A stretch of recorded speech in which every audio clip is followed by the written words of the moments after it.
Boy 7 buried alive by parents for not knowing the Bible. Timothy and Tina Hauschultz, legal guardians of a 7-year-old boy, allegedly buried Ethan Hauschultz in a little coffin of snow because he failed to memorize 13 biblical verses. He was abused badly in the weeks up to his death, including being made to hold a 44-pound log for 2 hours daily for a week. Ethan died of hypothermia and blunt force trauma across his body in Wisconsin in April last year. The accused faced court in February 4th of this year, and tried to find some results from that from that trial, and I didn't find any. Where was this? This was in...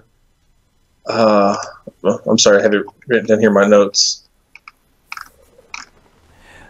Is this okay? While you look into that, let's be. Is this? I mean, I don't know if this is actually supported by Christianity. Were these parents? I mean, so sad. How did the kid die? Did he die because he was buried alive? Oh yeah, he was buried alive. Shit. Yeah, so it was a slow. It was a very slow and painful death. Yes, he was tortured for a long time. Kicked, punched. They tried to drown him. Rolled the log on him. Okay.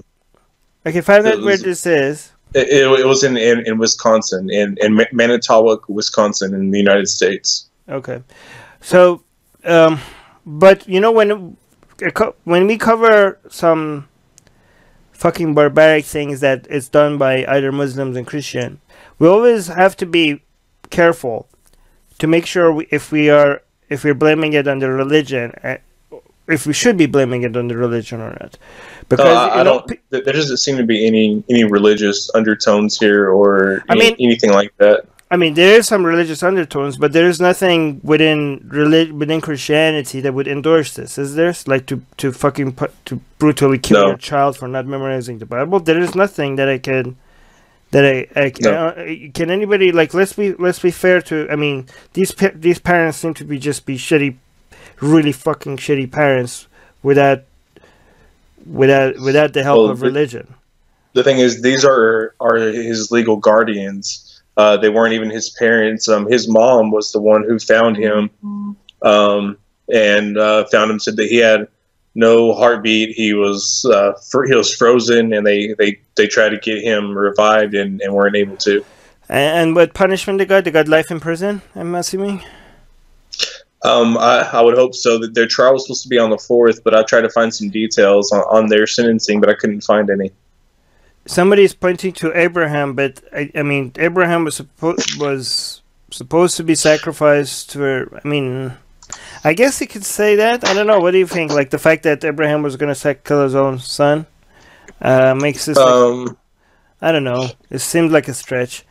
Yeah, it's definitely a stretch.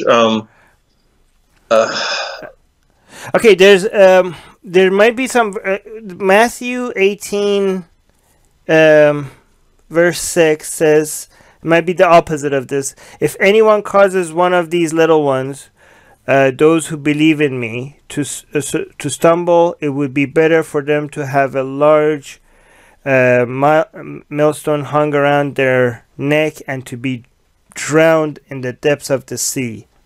So this is what they mean. Yeah, what they mean by to stumble, though, that when they said that it doesn't mean in a physical reference to like stumble, but rather to sin. Okay. So when you start stumbling spiritually.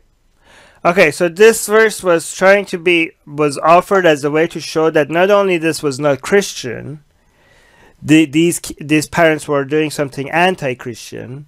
But this verse actually shows that Christianity is a fucking barbaric religion, even though it was not responsible for this act. Because as Jim pointed out, what this verse is saying is that if you cause children to not follow Jesus, to stumble on their way to believing in Jesus, then you should be fucking drowned in the sea for it.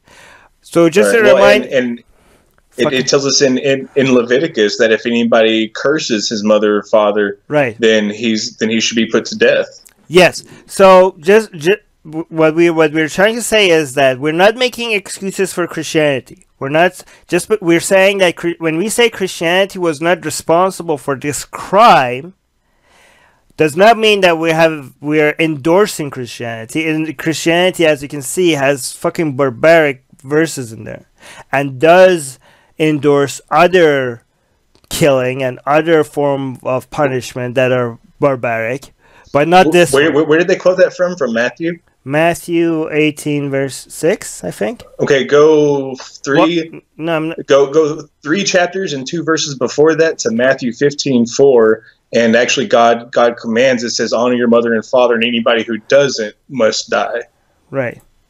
Okay.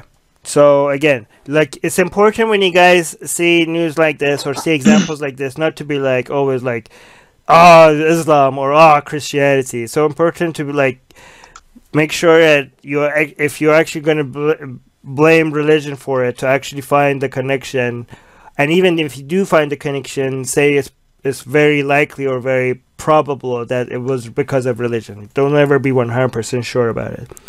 Jolene is saying it's comforting to see someone has already broken the mom's neck. Oh, it's just referring to the picture because the mom's, I guess, has a weird, I don't know. It's Jen is saying, mother, you're grounded. Religion of peace and love. Will is saying, okay, to be fair to Will, is that even if you can't point to Christianity for endorsing this crime, what I think is fair to point out is that Christianity doesn't seem to help people be more moral, or Islam, or any other religion. Like, that is a fair point to make. Mitch is saying, I cannot even think of a comment to express how absolutely livid stories like this make me. And again, but going back to what I've said is, I make that claim not based on anecdotal evidence like this. Like when I say religion doesn't seem to make people more moral, don't make that conclusion based on saying stories like this, because then maybe if you made a statistical analysis, then it actually, maybe religion does make actually more moral. I'm actually basing that off actual, research and data, and you can go look that up. Religion doesn't make people more moral. Stories like this might remind us of that, but stories of this shouldn't actually help make us come to that conclusion. Actual data should. Yeah. Don't use anecdotal evidence to come up with conclusions. I've always wondered that all these children who were killed with the justification of that passage in Leviticus and in Deuteronomy and in Matthew and all throughout the Bible, that were killed for just disobeying or for speaking out against their parents.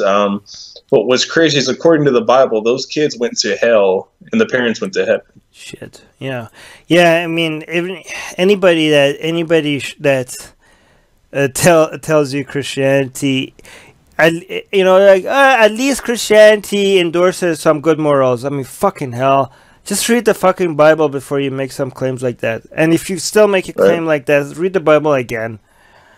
And again, people are like, but Islam is worse. Yes, Islam is worse. What kind of a standard is that? Like, to be better than Islam is not an accomplishment.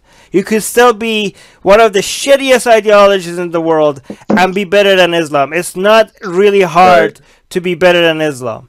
Atheists are under attack in many places. If they were Christians, their voices would be heard. If they were Jews, their voices would be heard. If they were Muslims, their voices would be heard. But they are atheists, and not many seem to be listening. Let's make it difficult for them to ignore us. We have built a global community, and now we are tearing down geographic, cultural, and language barriers so we can find each other and support each other. In the last decade, we have built the largest atheist community in the world. Now we're doing the same in other languages. With your help, we have started Atheist Republic in Persian and Arabic. انضميت مؤخراً لأسرة Atheist Republic وحيصير عندي بودكاست باللغة العربية. As we grow, we can dedicate more time, staff, and resources to start doing the same in Spanish, Portuguese, Malay, Bengali, Urdu, Hindi, and other languages. We are providing community, support, informative content, and amplifying the voices of those who need protection, especially in countries where people feel isolated simply for their lack of belief. We want to be there for them, and we are only getting started. Help us get there. Check in the description for ways you can support our projects.